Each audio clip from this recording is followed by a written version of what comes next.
teman-teman yang berminat bergabung di dunia sasirangan, yang ingin memulai usaha di bidang sasirangan, itu yang pertama kalian harus membulatkan tekad dulu ya. Jangan takut untuk memulai usaha, tapi takutlah kalau tidak memiliki usaha ya.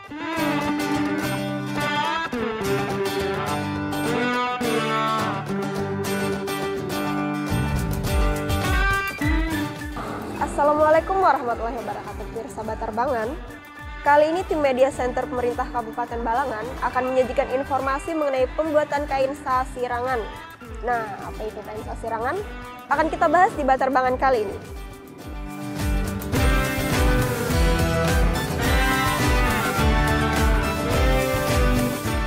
Saat ini kita sudah berada di Desa Lampihong Kiri, Kecamatan Lampihong, Kabupaten Balangan, tepatnya di rumah produksi kain sasirangan. Nah, bagaimana kelanjutannya? Kita ikuti keseruan kali ini.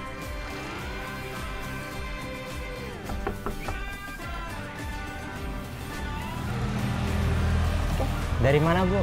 Dari Media Center Kabupaten Balangan, Pak. Oh iya, silakan masuk. Makasih.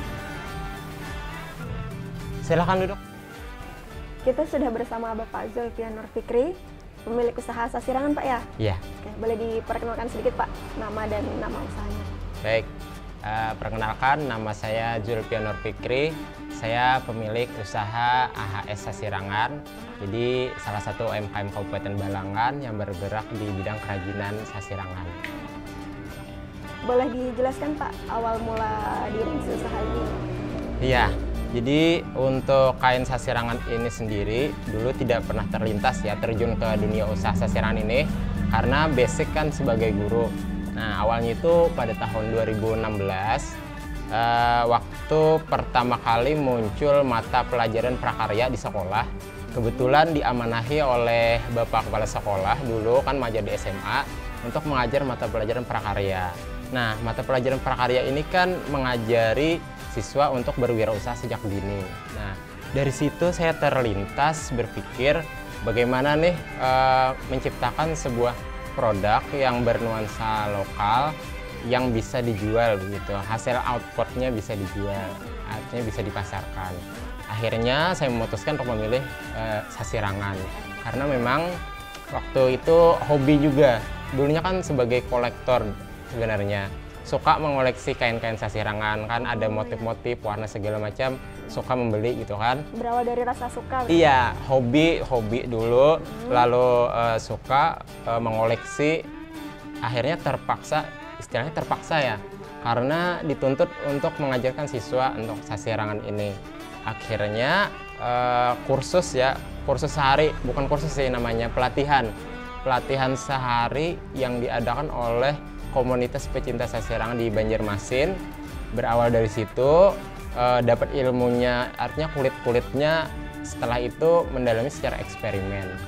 Itu tahun 2016 akhirnya mengajarkan ke siswa kami di SMA dulu. Nah, setelah itu kan terus berjalan karena senang mengerjakannya. Selain mengajarkan ke siswa, saya di rumah juga sambil eksperimen lagi.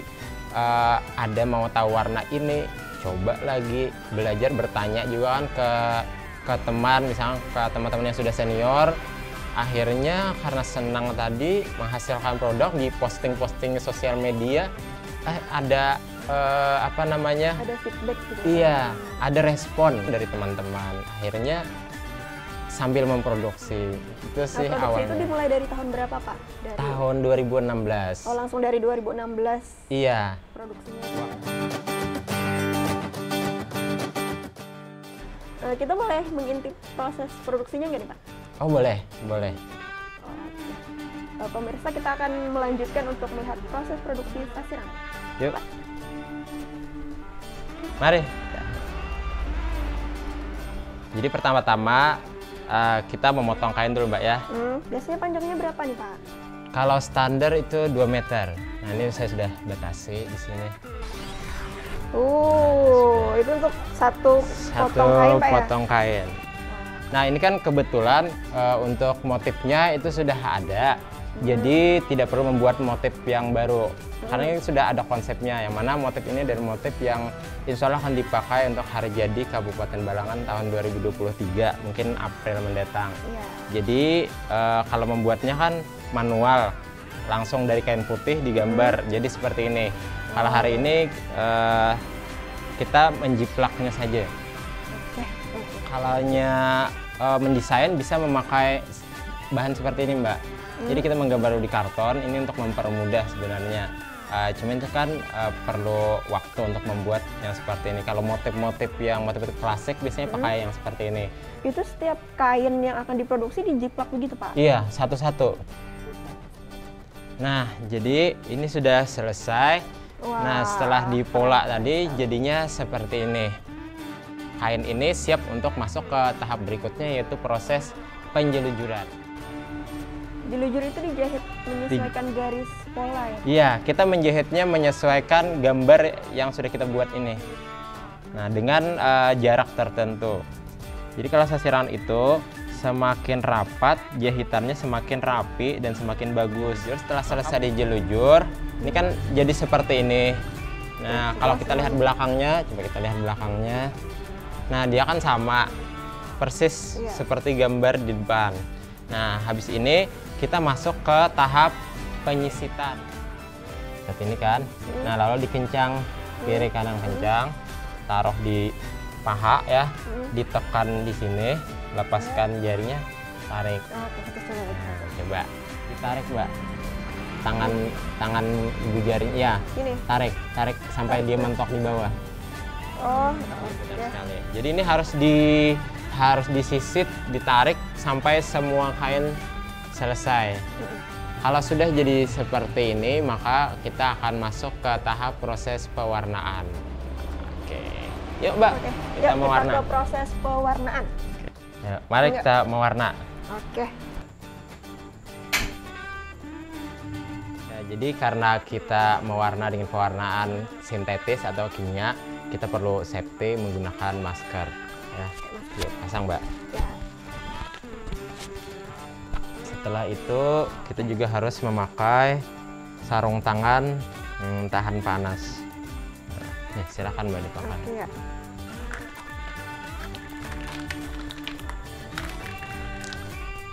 Ini kainnya, Mbak, boleh diambil ya semuanya. Setelah direndam ini didiamkan dulu beberapa waktu, boleh setengah malaman, boleh. Jadi fungsinya untuk melunturkan sisa-sisa kanji atau apa yang zat-zat yang masih menempel di kain. Ya, karena kan kainnya proses produksi juga menggunakan bahan kimia. Nah, kalau sudah, kita bilas aja, Mbak. Nah, diperas ini. Jadi sampai tiris saja, Mbak. Tidak perlu sampai kering, tidak. Yang pasti airnya sudah berhenti menetes, berarti sudah siap untuk diwarna. Warna dasar dulu. Kita akan menakar obat untuk pewarnaan dasar kain yang tadi. Itu ada takarannya Pak? Ada, jadi konsentrasinya untuk kain itu tadi, satu kain untuk dasar saya gunakan 2 sendok. 2 sendok. Ini pewarnanya, bubuk pewarnanya. Ya, jadi kita pakai 2 gayung yang mendidih, 1 gayung air biasa. Jadi aduk dulu. Nah, lalu kain mau diwarna tadi dimasukkan, diambil, tinggal dicelup sini. Ini waktunya pendek reaksi pewarna ini, makanya kita dalam waktu ini harus segera memastikan warna itu merata ke seluruh permukaan kain. Jadi kita tinggal angkat dan tiriskan kembali. Karena ini warnanya mau ditutup, maka kita bisa menggunakan karet gelang untuk menutupnya, bagian-bagian yang ingin ditutup. Nah, kalau sudah seperti ini, sudah diikat seperti ini, kita masuk ke pewarnaan yang kedua. Saya mau warna hitam nih, Mbak. Boleh.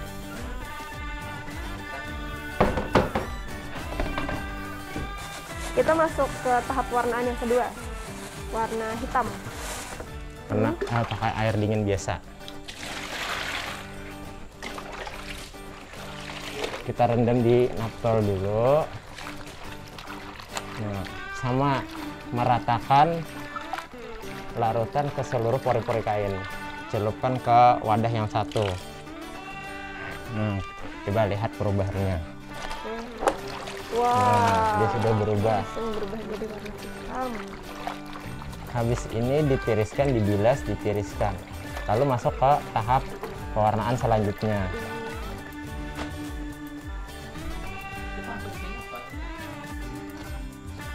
Yang warna hijau bagian yang kerutan. Iya, saya ambil di bagian motif yang mau diwarna hijau. Jadi ini kan botolnya sudah berisi pewarna hijau, lalu kita ratakan di motif yang ingin diwarna hijau. Nah, coba bisa dilihat Mbak ya. Jadi ini perlu ketelatenan dan ketelitian, jangan sampai warnanya kemana-mana ke area yang tidak diinginkan. Nah, ini kan sebelah, lalu belakangnya harus diwarna lagi Mbak. Sama juga. Sama. Oh, Jadi bagian yang dibalik. ingin diwarna hijau. Nah, itu ada bunyi. Tak ceceran warnanya sama belakang itu harus sama, seimbang. Kalau sudah seperti ini tinggal didiamkan, lalu disiram. Didiamkannya berapa lama nih Kak? Sebentar saja. Yang penting dikira-kira warna tadi sudah meresap lah. Kalau sudah, tinggal Siram. disiram. Nah, tinggal ditiriskan kembali. Setelah itu nanti sudah kering, kita buka. Nah, Wah, jadi seperti ini yang siap untuk dilepaskan atau didedel namanya. dedel. Nah, ini Mbak, Ini manual lagi Pak motongnya? manual pakai alat pendedel, nanti saya perlihatkan ya. Nah, jadi Mbak Nadia, setelah tadi kita proses mewarna di belakang tadi, ini kan sudah jadi seperti ini. Nah, kalau sudah seperti ini, maka kita siap untuk melepaskan benang-benang yang ada di. Sudah kita ikat. Iya, dengan cara namanya teknik mendedel, proses mendedel. Kita menggunakan alat ini seperti ini nanti sampai terakhir. Kalau bagian-bagian sini bisa langsung ditarik aja. Nah, setelah selesai di sini, kita tinggal lepaskan, dicabutin Mbak benang-benangnya Mbak. Oh, yang masih nempel dicabut. Nah, sudah selesai. Ini sudah siap. Tinggal dicuci bersih. Oh, dicuci lagi? Iya, dicuci dulu karena untuk membuang sisa-sisa obat yang ada. Nah, jadi tadi kan sudah kita cuci bersih. Nah, sekarang tinggal dijemur aja untuk mengeringkan. Jemur. Nah, sudah selesai. Kita tinggal menunggu kain ini kering, lalu kita setrika. Setelah setrika langsung Sudah, tinggal packing aja lagi.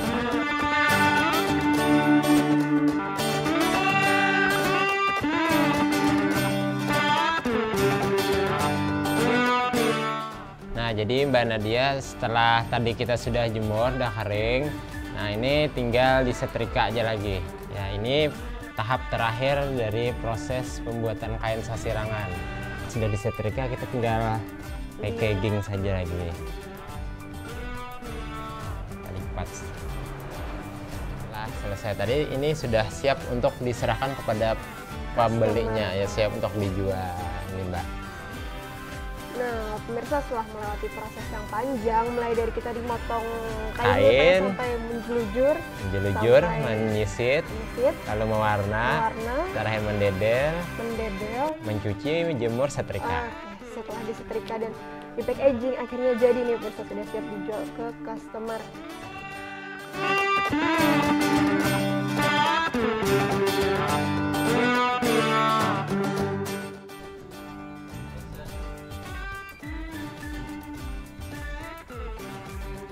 Sekarang kita sudah berada di Dekranasda Kabupaten Balangan, di mana hasil dari pembuatan kain sasirangan juga dijual di sini untuk mendukung produk UMKM yang ada di Kabupaten Balangan.